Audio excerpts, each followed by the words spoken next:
Hello guys! Hello Virgo! Welcome dito sa aking channel, Kapalaran 888 Virgo.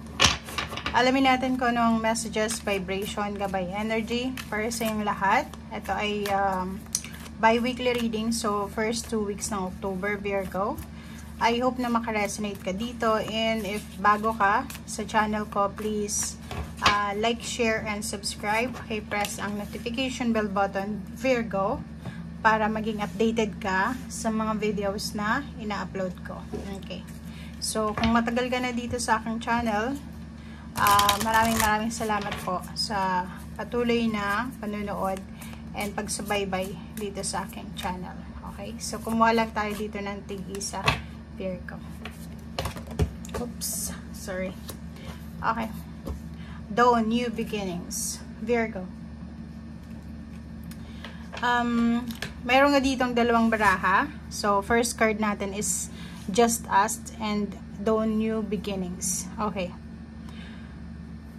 Sa first card mo, sinasabi ng baraha na may mga kailangan ka sa buhay na hindi pwedeng maibigay ng mga tao sa paligid mo. And only spiritual helpers ang pwedeng makatulong yan sa'yo. Okay? So, dito sa mundong ibabaw, hindi lang sarili mo. Parang sinasabi na hindi lang ikaw yung nabubuhay dito, or walang taong nabubuhay ditong mag-isa lang. So, nandito tayo sa mundo para magtulungan, 'di ba? Mag-serve sa bawat isa.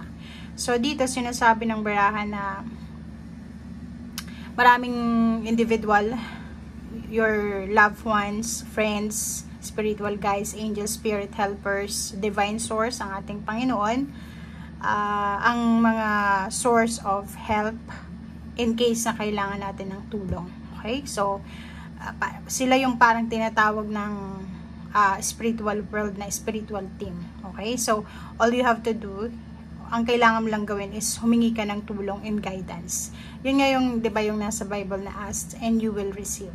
Di ba? Knock and someone will open. Parang ganun. So, sinasabi sa'yo ng baraha dito na if may kailangan kang tulong or may kailangan kang assistance, guidance, kailangan mong tumawag una sa Panginoon, pangalawa sa mga spiritual helpers mo, angels, guys, and lastly, doon sa mga taong malapit sa'yo.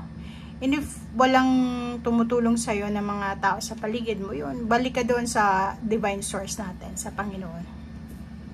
Okay? And if in case naman ikaw yung may kakayahan na makatulong ngayon, yun, magbigay ka ng assistance, ng tulong, huwag mong ipagkait yun sa mga taong nangangailangan. Okay? Okay.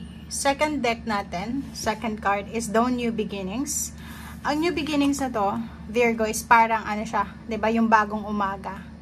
Sisikat yung araw, parang ganun. So, if ngayon habang nanonood ka, medyo madilim yung pakiramdam mo, boring ka, medyo hindi ka masaya, or parang marami kang mga issues sa buhay, or maraming mga unresolved issues, or marami kang mga binibit-bit na mga bagahe dyan sa likod mo, or sa puso mo, dito sinasabi na ihanda mo daw yung sarili mo, Virgo, dahil may pagkakataon ka na this October, especially the first and second week ng October na makamit mo yung liwanag, yung clarity, yung answers, or kung ano man tong liwanag, pwedeng maanilag mo siya, na pwedeng magdala sa'yo ng hopes and confidence and determination.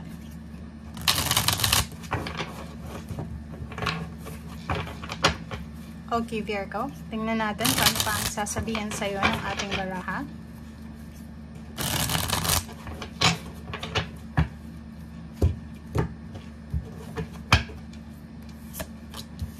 Oh, wow. So, it's a confirmation dito sa Dawn. It's a new beginnings.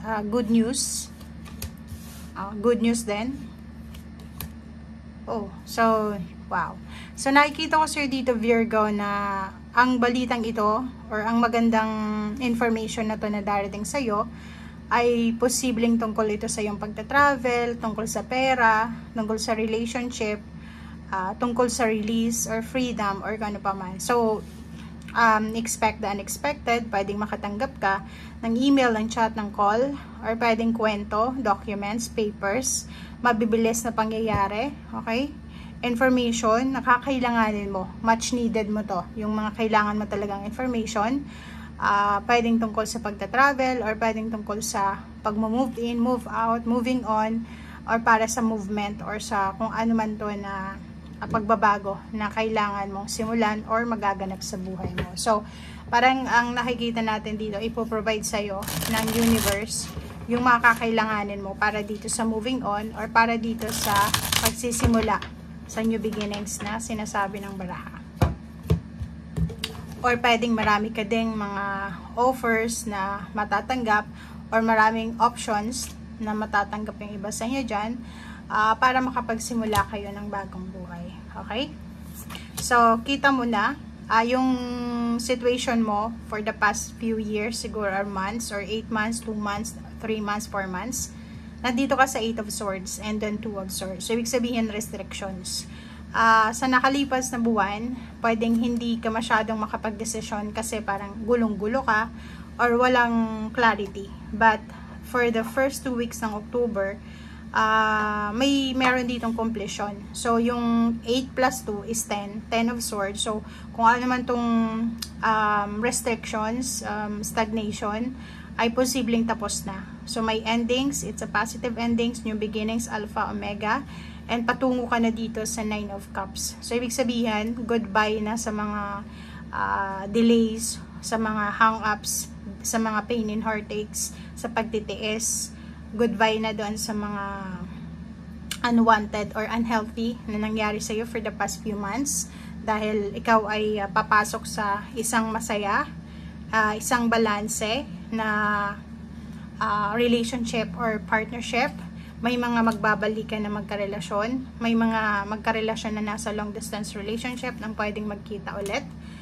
May mga problema sa pera na posibleng settle or ma-resolve, lalo na kung tungkol ito sa relationship.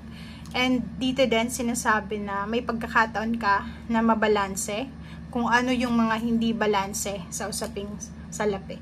May mga relationship issues na posibleng ma-settle din, family relationship sa colleagues, sa mga katrabaho mo, sa boss mo, sa employer mo, or kung kanino man, ay posibleng ma-settle na siya.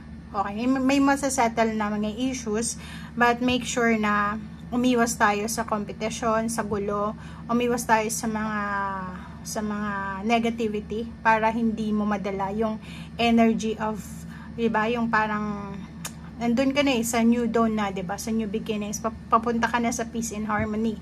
So, hindi mo na dapat madala itong mga 5 of Pentacles, 5 of Wands, and then at the same time itong mga swords na to. Okay?